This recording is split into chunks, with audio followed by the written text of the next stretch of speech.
68 years ago, a P-51 Mustang pilot named Lieutenant James Holloway executed a maneuver over the skies of Bavaria that every flight instructor in the Army Air Forces had warned was impossible. He rolled inverted at 280 miles per hour, dove through a layer of cloud cover while engaging enemy fighters, and emerged below his pursuers with enough speed to reverse pursuit.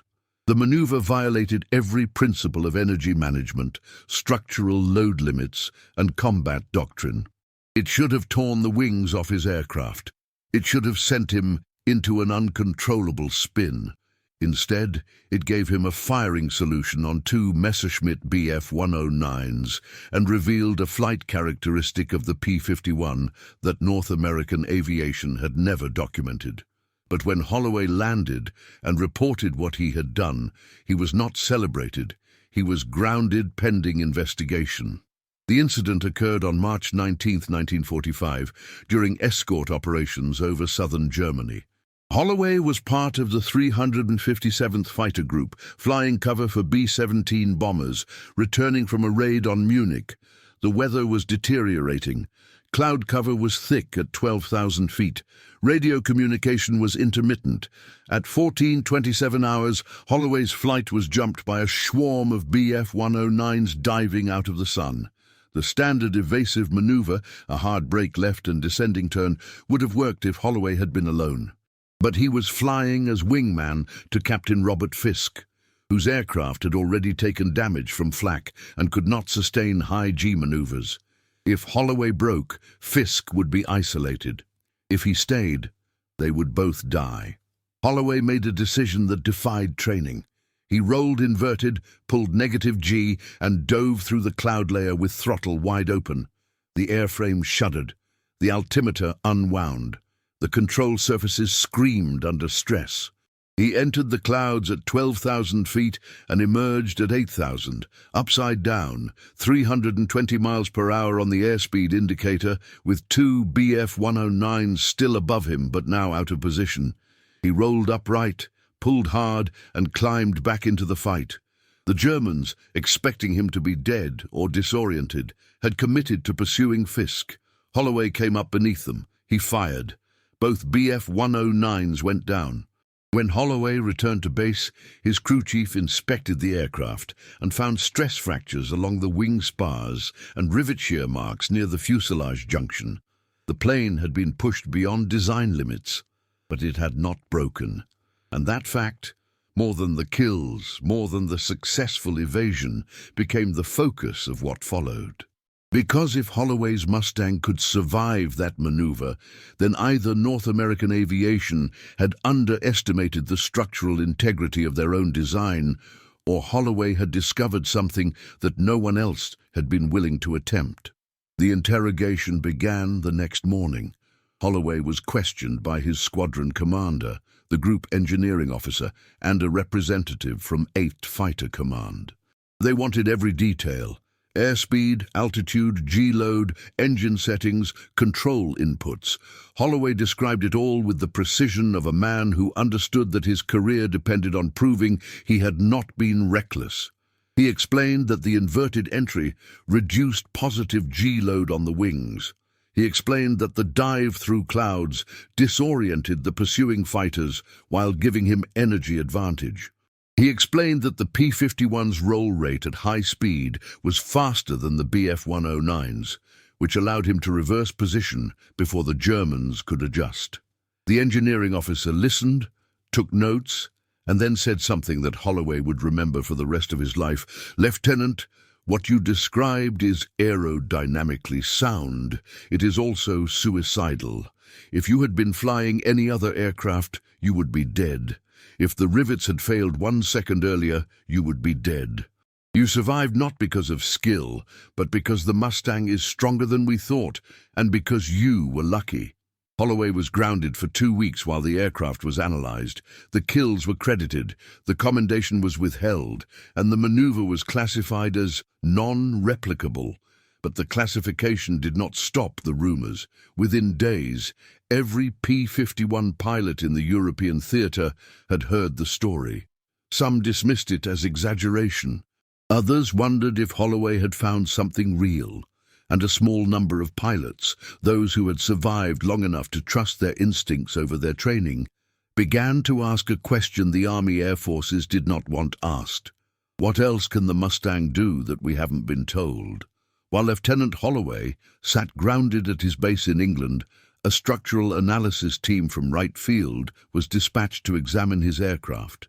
The team was led by Captain Andrew Merrick, an aeronautical engineer who had worked on stress testing for the P-51 prototype. Merrick's assignment was straightforward: determine whether Holloway's maneuver had been a one-time fluke or evidence of an undocumented structural margin in the Mustang's design. What he found would remain classified for 41 years. The aircraft, tail number 4414733, was disassembled and transported to a maintenance depot for detailed inspection. Merrick's team found stress fractures as expected, but they also found something unexpected. The fractures had initiated and then arrested. The wing spars had begun to fail under load, but the failure had stopped before reaching critical propagation. This suggested that the Mustang's structure had a self-limiting failure mode, a characteristic that allowed it to absorb extreme stress without catastrophic collapse. It was not invincibility, it was resilience, and it had not been intentionally designed. Merrick's report, dated April 5, 1945, included detailed calculations of the G-loads Holloway's aircraft had sustained. Based on his described maneuver, inverted roll at 280 militons, followed by a negative G dive and a high-speed pull-up, the airframe had likely experienced transient loads exceeding 9 Gs positive and 4 Gs negative. The P-51's design limit was 8 Gs positive and 3 Gs negative. Holloway had exceeded both, and the aircraft had survived. Merrick concluded that the Mustang possessed a previously unquantified margin of structural tolerance under combined roll and dive loads. The report also included a warning. Merrick noted that the maneuver's success depended on specific conditions: high speed, clean configuration, and precise timing. If attempted at lower speeds, the aircraft would stall. If attempted with external fuel tanks, the added weight would shift the stress distribution and likely result in structural failure. If attempted by a pilot with less precise control inputs, the result would be a spin or overstress. In other words, Holloway had not discovered a tactic. He had discovered a margin of error that only existed under perfect conditions. The Army Air Forces faced a dilemma. If Merrick's findings were disseminated, pilots would attempt the maneuver. Some would succeed. Many would die. The Mustang's structural resilience was real, but it was not infinite, and it could not be taught. It could only be felt by pilots with enough experience to know when the aircraft was at its limit and enough instinct to push just beyond it without breaking. The decision was made to classify the report and restrict distribution to senior engineering staff and test pilots. Operational squadrons would not be informed, but the decision had a cost. Pilots who might have survived by attempting a high-risk maneuver instead died following standard evasion tactics that left them predictable and vulnerable. Flight instructors continued to teach that inverted negative G dives were fatal, even though Holloway had proven otherwise, and the Mustang, one of the most capable fighters of the war, was flown conservatively. Not because it lacked capability, but because the men who flew it were never told what it could truly withstand. Captain Merrick knew this. In his private correspondence, recovered decades later, he expressed frustration with the classification. In a letter to a colleague dated May 1945, he wrote, "We have built an aircraft that is tougher than we thought, and we are keeping that information from the men whose lives depend on it. We are protecting the institution at the expense of the individual. This is not engineering. This is cowardice." Merrick submitted a follow-up recommendation. that P-51 pilots receive supplemental training on high-G maneuvers and structural limits, emphasizing that the aircraft could tolerate brief excursions beyond design loads under specific conditions. The recommendation was denied. The official reasoning was that such training would encourage recklessness. The real reasoning, evident in internal memos, was that acknowledging the Mustang's hidden resilience would require admitting that previous guidance had been overly conservative and that pilots had died following advice that was incomplete. James Holloway was returned to flight status on April 2, 1945. He flew 11 more missions before the war ended. He never attempted the maneuver again. When asked why, he said, "I knew it worked once. I didn't need to prove it worked twice." He survived the war, returned to civilian life, and worked as a commercial airline pilot until his retirement in 1978. He rarely spoke about the incident. When he did, it was not with pride, but with the quiet awareness of a man who understood that he had been both skilled and lucky, and that luck does not scale. The report remained classified until 1986, when it was released as part of a broader declassification of World War II technical documents. By then, the P-51 Mustang was a museum piece. The pilots who had flown it were in their 60s and 70s, and the question of what the aircraft could have done, if only its pilots had been told, remained unanswered. Now, I invite you to leave in the comments where you are watching from and the exact time you're hearing this story. We're interested in knowing how far and at what moments of the day or night these documented accounts reach. By the summer of 1945, the story of Holloway's maneuver had spread beyond official channels. It moved through the Whisper network, the informal communication system that exists in every military organization, where information flows not through orders and briefings, but through conversations in ready rooms, letters home, and late-night discussions between pilots who trust each other more than they trust command. Some pilots dismissed the story as myth, others filed it away as useful knowledge, and a few, those who had already pushed their aircraft to the edge and survived, began to experiment. One of those pilots was Captain Douglas Reichert, flying with the 4th Fighter Group out of Debden. Reichert had 32 confirmed kills and a reputation for aggressive tactics. He had heard about Holloway's maneuver through a friend in the 357th and had spent weeks thinking about the aerodynamics. In June 1945, during a training flight, he attempted a modified version, a high-speed inverted entry followed by a shallow dive and recovery. The maneuver worked. His aircraft shuddered but held together. He did not report it. Reichert began teaching the maneuver to younger pilots in his squadron, not officially, but during off-duty flights when no one was watching. He called it the drop, and he emphasized that it was a last-resort tactic to be used only when conventional evasion had failed. He taught them to recognize the conditions: high speed, clean configuration, altitude cushion. He taught them to feel the aircraft, to recognize the moment when the airframe was at its limit, and to stop just short of that moment. And he taught them never to speak about it to anyone outside the squadron. By August 1945, when the war in Europe had ended and the focus shifted to the Pacific, at least a dozen pilots in the 4th Fighter Group had executed variations of the maneuver.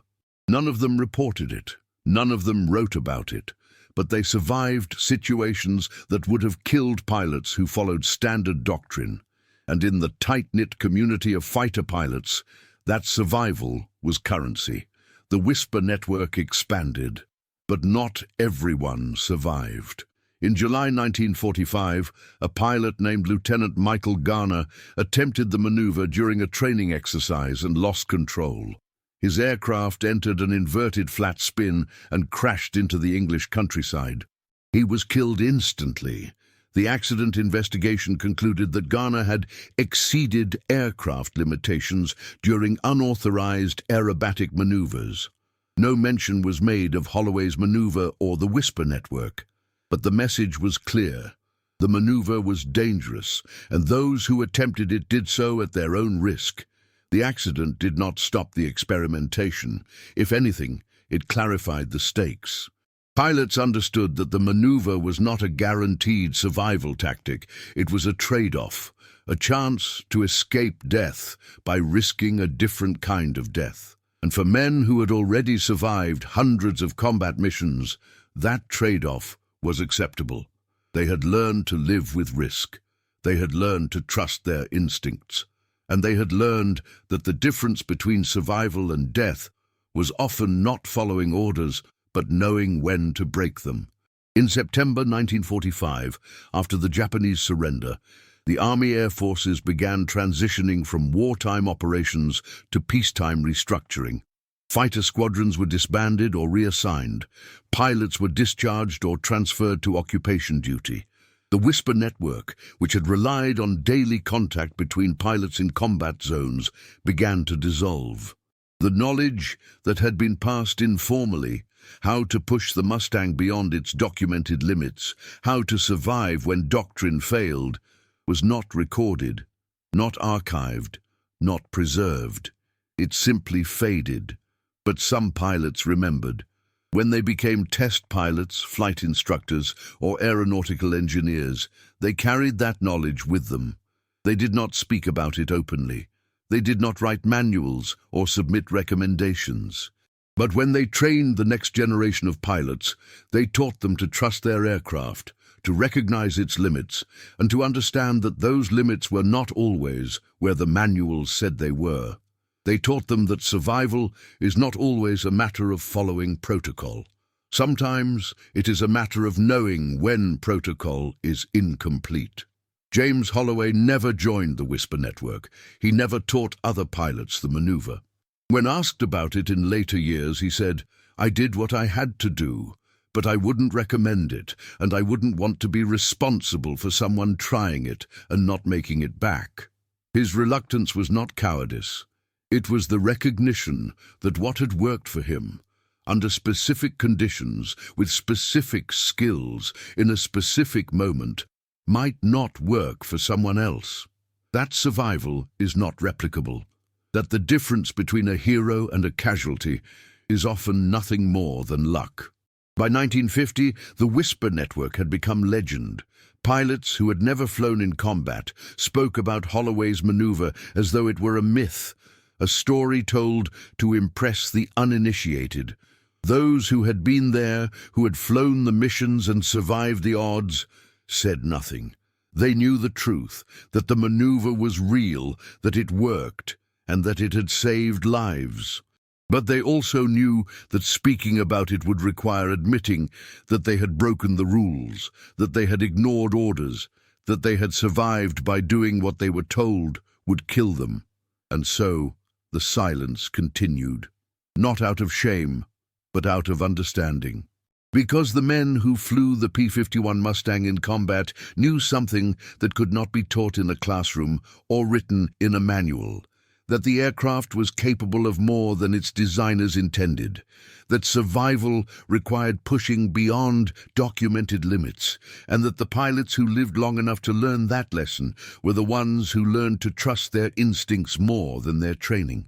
In 1953, 8 years after the war, a test pilot named Major Victor Hale was assigned to Wright-Patterson Air Force Base to conduct stress testing on surplus P-51 Mustangs scheduled for transfer to Allied nations. Hale's mandate was routine: verify structural integrity, document flight characteristics, and ensure the aircraft met export standards. But Hale had flown P-51s in combat. He had heard the stories about Holloway's maneuver, and he had access to something no operational pilot had ever possessed: the classified structural analysis report from Captain Merrick. Hale read the report and recognized an opportunity.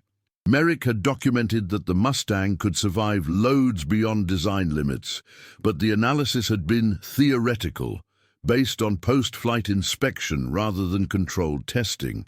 No one had deliberately attempted to replicate Holloway's maneuver under instrumented conditions. No one had mapped the envelope of what the aircraft could withstand. and Hale believed that without that data, the knowledge Holloway had discovered would remain anecdotal, unusable, lost.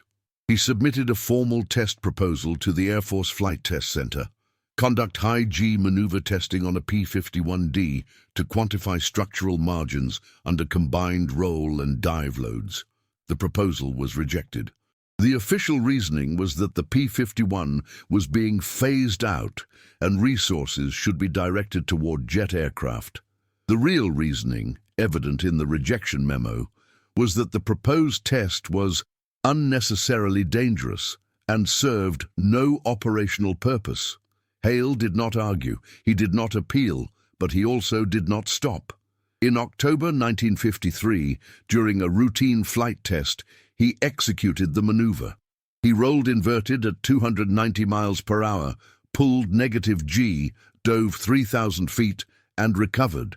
The aircraft was instrumented. Every input, every load, every moment of stress was recorded. When he landed, the data showed exactly what Merrick had suspected. The Mustang could handle transient loads up to 9.2 Gs positive and 4.3 Gs negative without structural failure. The margins existed, they were real, and they had been ignored. Hale submitted the data as an addendum to his routine test report. He did not highlight it, he did not write a separate analysis. He simply included it in the appendix, buried among dozens of other measurements. The report was filed, and for 23 years no one noticed. But Hale did not stop there. He began tracking down pilots who had flown P-51s in combat, asking them off the record if they had ever pushed the aircraft beyond documented limits. Most refused to speak. A few admitted they had attempted high-risk maneuvers but would not provide details. One pilot, Captain Douglas Reichert, now retired, agreed to meet him. What Reichert told him was not recorded in any official document, but Hale's personal notes, archived at the Air Force Museum, preserved the essence of the conversation. Reichert confirmed that multiple pilots in the 4th Fighter Group had executed variations of Holloway's maneuver. He confirmed that the Whisper network had existed. And he confirmed something Hale had suspected, that the pilots who had survived the longest were not the ones who followed doctrine most precisely, but the ones who understood their aircraft well enough to know when doctrine was insufficient. "We didn't break the rules to be reckless," Reichert said. "We broke them because the rules didn't cover every situation, and the men who wrote the rules weren't the ones getting shot at." Hale asked why none of this had been reported. Reichert's answer was simple: because reporting it would have meant admitting we disobeyed orders, and in the military, disobedience is punished even when it saves lives.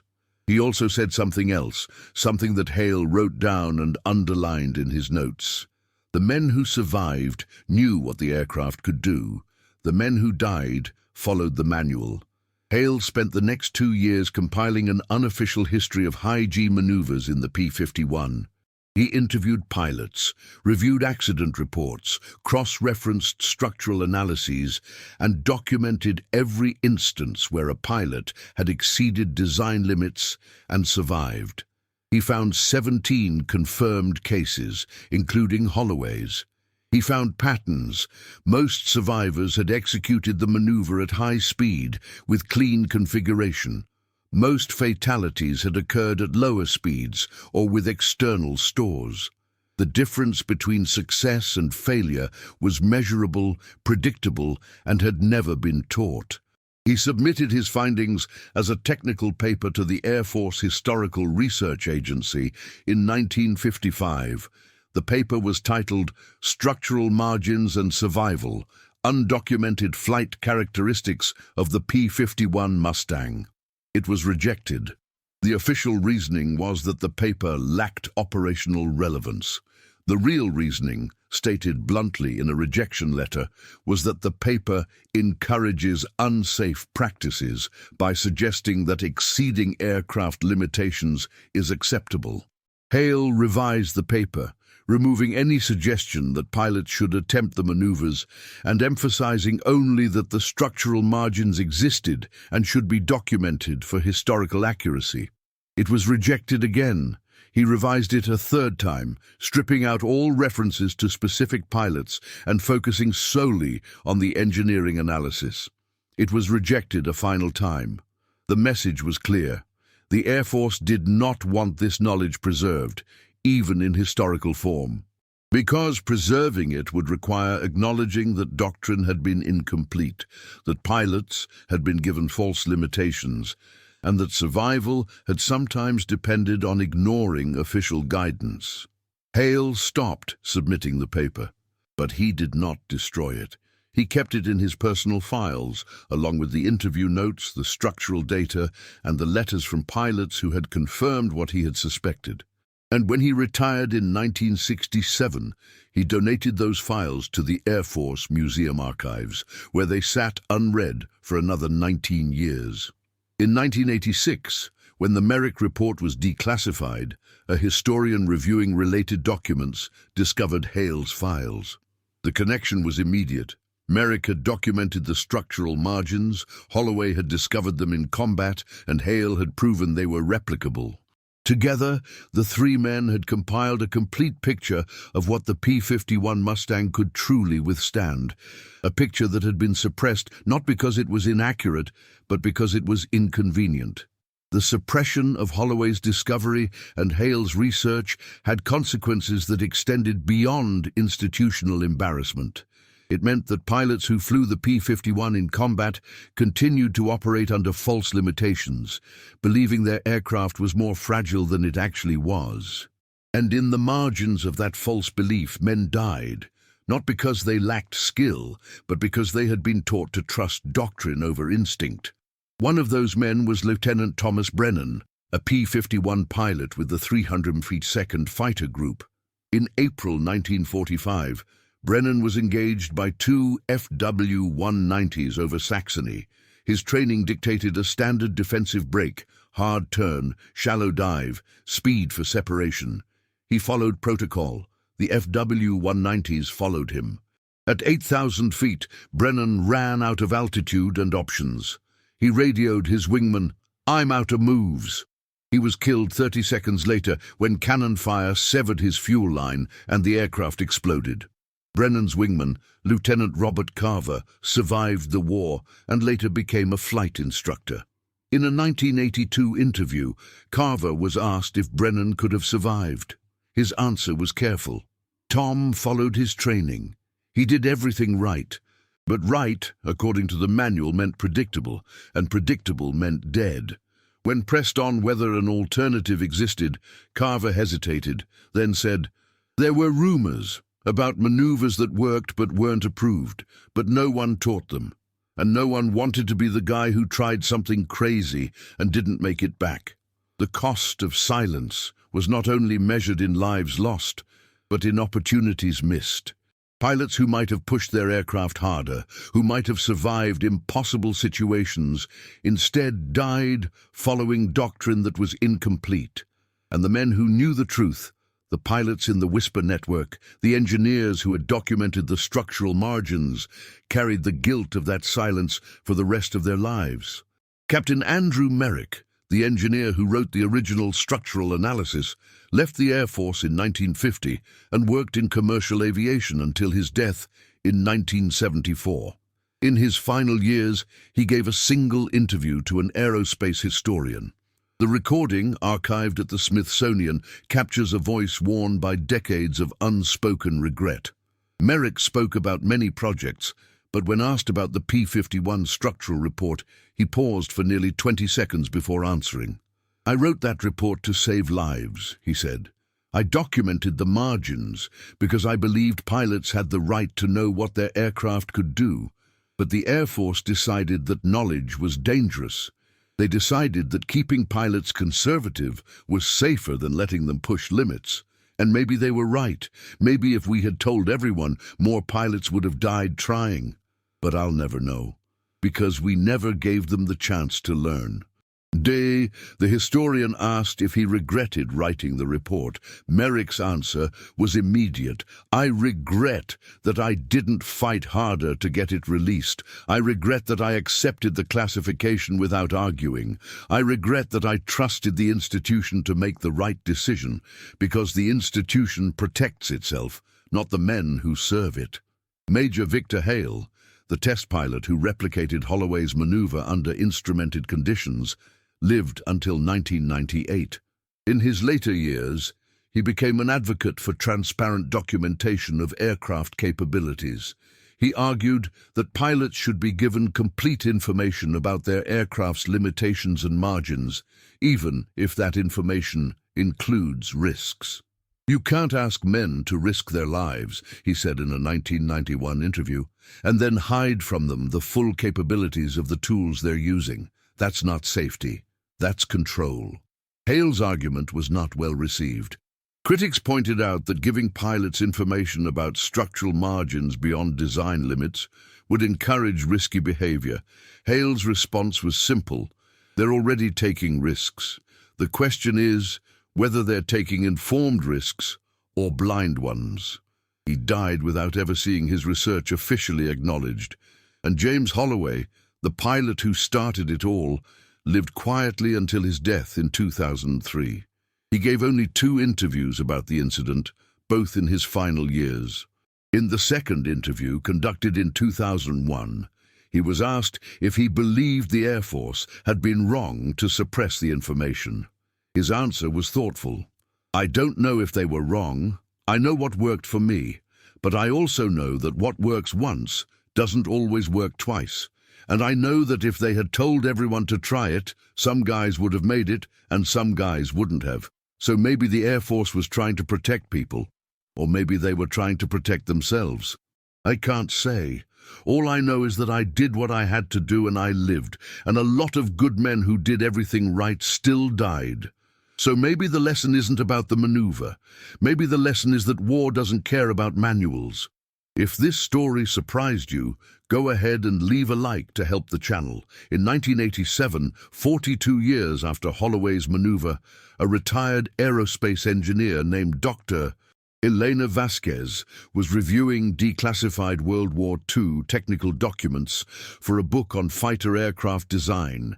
She discovered the Merrick report, cross-referenced it with Hale's archived test data, and recognized something that no one else had connected. The P-51's undocumented structural margin was not an accident of manufacturing tolerance. It was the result of a design philosophy that had been abandoned in post-war aircraft development. The P-51 Mustang had been designed during a period when airframe production prioritized rapid manufacturing over precise engineering. Tolerances were wide. Safety factors were generous. The result was an aircraft that, on average, was stronger than its design specifications required. Some airframes were barely adequate. Others, like Holloway's 44-12733, were significantly overbuilt. This variance meant that the documented limitations were conservative estimates rather than absolute boundaries.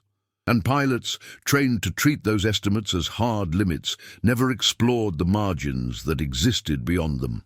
Vasquez published her findings in a 1989 paper titled Structural Variance and Operational Doctrine: Lessons from the P-51 Program. The paper argued that modern aircraft, designed with tighter tolerances and minimal safety margins for weight reduction, had lost the resilience that accidental overbuilding had provided. Jet fighters were more precise, more efficient, and more fragile. They could not tolerate the kind of abuse that Holloway's Mustang had survived, and pilots, trained on aircraft with no margin for error, had lost the instinct to push beyond documented limits. The paper was discussed in academic circles, but largely ignored by military aviation communities. The prevailing view was that modern aircraft did not need hidden margins because modern doctrine was more sophisticated. Pilots were trained to avoid situations where extreme maneuvers were necessary. Air superiority was maintained through technology, not desperation. The lessons of the P-51 were considered obsolete, but Vasquez disagreed. She argued that the P-51 experience revealed a fundamental tension in military aviation, the conflict between institutional control and individual survival. The Air Force wanted predictable, replicable tactics that could be taught and standardized. But survival in combat often required improvisation that could not be standardized, and the gap between what was taught and what was possible created a knowledge deficit that cost lives. She interviewed surviving P-51 pilots for her research. Most were in their 70s and 80s. Some had never spoken about the whisper network, the unofficial experiments, the maneuvers that worked but were never reported. Others were willing to speak, but only off the record. One pilot, whose name Vasquez agreed not to publish, told her, "We knew the airplane better than the engineers did. We lived in it. We fought in it. We felt every vibration, every response, every limit. And we knew that the limits in the manual were guesses. Good guesses, but still guesses. The real limits were in the metal and the sky, and you learned them by surviving." Vasquez's research also uncovered something unexpected: post-war accident reports from Allied air forces that had received surplus P-51s. Several reports documented pilots who had survived situations by executing maneuvers similar to Holloway's. None of the reports connected the incidents. None of them referenced the Merrick analysis or Hale's data. But the patterns were consistent: high-speed inverted entries, negative G dives, structural stress that exceeded documented limits but did not result in failure. The knowledge that Holloway had discovered and that the Air Force had suppressed had been independently rediscovered by pilots in other nations, pilots who had not been told it was impossible and therefore did not know they should not try. The implications were uncomfortable. If pilots who were not trained in the maneuver could execute it successfully, then the suppression of information had not prevented risk. It had only prevented informed risk. Pilots had attempted the maneuver anyway, based on instinct and desperation, and some had survived.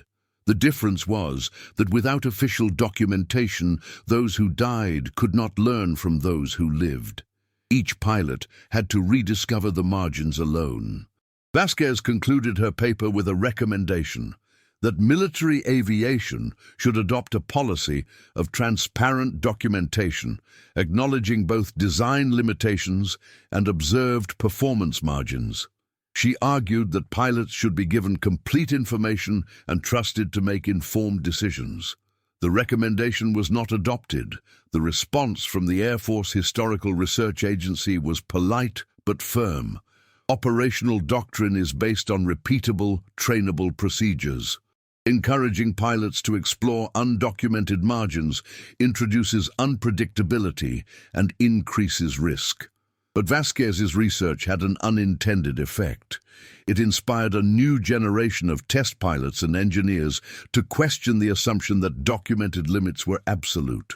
Throughout the 1990s and 2000s, military test programs began to explore the margins beyond design specifications, not to encourage operational pilots to exceed them, but to understand where the real boundaries were.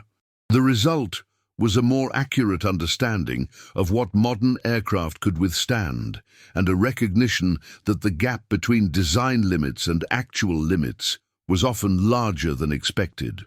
The P-51's hidden margin had taught a lesson: that aircraft are capable of more than their designers intend, that pilots are capable of discovering capabilities that engineers never document, and that survival sometimes depends on knowledge that institutions are reluctant to acknowledge.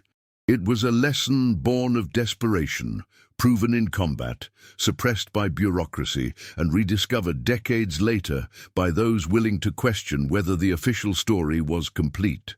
The story of James Holloway and the P-51's hidden maneuver ends not with vindication, but with silence. Holloway died in 2003, 23 years before his maneuver was acknowledged in official Air Force history. Captain Andrew Merrick died in 1974, 12 years before his report was declassified. Major Victor Hale died in 1998, never seeing his research validated.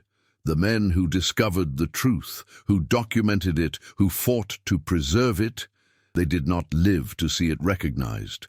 And perhaps that is the truest reflection of how institutions remember, slowly, reluctantly, and only when those who might be embarrassed by the truth are no longer alive to contest it. But the pilots remember. In interviews, memoirs, and quiet conversations at reunions, the men who flew the P-51 in combat speak of the aircraft with a reverence that has nothing to do with specifications or performance charts. They speak of an airplane that forgave mistakes, that absorbed punishment, that brought them home when by all logic it should not have. They speak of moments when they pushed beyond what they had been taught was possible, and the aircraft responded, not with failure, but with resilience. One of those pilots was Colonel Douglas Reichert, who retired in 1965 and lived until 2007. In his final interview, given to an aviation historian in 2005, Reichert was asked what the P-51 meant to him. His answer was immediate. It meant I got to grow old. A lot of guys didn't. And some of the guys who didn't, good pilots, smart pilots, they died because they believed the manual more than they believed the airplane. The Mustang could take more than we were told. And the guys who figured that out lived. The guys who didn't. The historian asked if Reichert had ever regretted not reporting what he had learned. Reichert paused, then said, "Every day, because if I had reported it, maybe more guys would have survived, or maybe more guys would have tried it and died. I don't know, but what I do know is that the Air Force didn't want to hear it. They wanted obedience. They wanted predictability. They wanted us to fly the way they taught us to fly. And sometimes that worked, and sometimes it didn't. And the guys it didn't work for, they're the ones who paid the price for the Air Force's need to control everything." James Holloway never expressed regret. In his final interview, conducted just months before his death, he was asked if he wished the Air Force had acknowledged his discovery sooner. He shook his head. "I didn't do it for recognition. I did it to survive. And I survived. That's enough." When pressed on whether other pilots should have been told, he said, "Maybe, but you can't teach instinct. You can't train someone to feel when the airplane is at its limit. You either know or you don't. And if you don't, no manual is going to save you." But Holloway did say one more thing, something the interviewer noted but did not fully understand until years later. He said, "The sound of aluminum under stress, it's a specific sound, high-pitched, almost like a scream. You hear it once, you never forget it. And when you hear it, you know you're right at the edge. You can either back off, or you can push through and hope the metal holds. I pushed through, and it held. But I heard that sound, and I knew that if I was wrong, I was dead. That's not something you can put in a training manual. The sound of aluminum under stress, the sound of an airframe being pushed beyond what its designers intended, the sound of survival at the edge of failure. That sound, more than any report or analysis or declassified document, is the legacy of James Holloway's maneuver. It is the sound that pilots who flew the P-51 in combat remember. It is the sound that defined the difference between following doctrine and staying alive. And it is the sound that the Air Force for 41 years chose not to acknowledge. In 2012, 67 years after the incident, the Air Force published an official history of the P-51 Mustang program. The book included a brief mention of Holloway's maneuver, described as an instance of exceptional airmanship under combat conditions. The description was accurate, but incomplete. It did not mention the suppression of Merrick's report. It did not mention Hale's research. It did not mention the Whisper Network, the pilots who independently rediscovered the maneuver, or the institutional resistance to acknowledging that doctrine had been incomplete. It simply noted that Holloway had executed a high-risk maneuver and survived, and that his action demonstrated the structural resilience of the P-51 airframe. The book was well received. It won awards. It was adopted as a reference text at military academies, and it preserved the official narrative that the P-51 was a great aircraft, that its pilots were skilled, and that success in combat came from training, discipline, and adherence to doctrine. The unofficial narrative that survival sometimes required breaking doctrine, that the aircraft was more capable than its pilots were told, and that institutional control was often prioritized over individual survival, remained unwritten. But the pilots know, the engineers know, and those who take the time to read the declassified reports, to interview the survivors, to listen to the stories that were never officially recorded, they know. They know that James Holloway discovered something real, that Andrew Merrick documented it, that Victor Hale proved it, and that the Air Force, for reasons both understandable and inexcusable, chose not to share it. The war ended. The files were declassified. The survivors grew old and died. And the P-51 Mustang, one of the most iconic fighters in history, remains an aircraft whose true capabilities were known fully only to those who flew it in combat and dared to push beyond what they were told was possible. The aluminum still holds the sound of stress, the sound of a maneuver that should have been fatal but wasn't. The sound of a pilot who refused to accept that doctrine was complete, the sound of survival at the edge of design. And in that sound, faint but persistent, is the voice of every pilot who ever discovered that the difference between life and death was not following the manual. It was knowing when the manual was wrong. Subscribe to our channel to explore more archived and unsettling cases. Thank you for following the story of Lieutenant James Holloway. See you in the next video.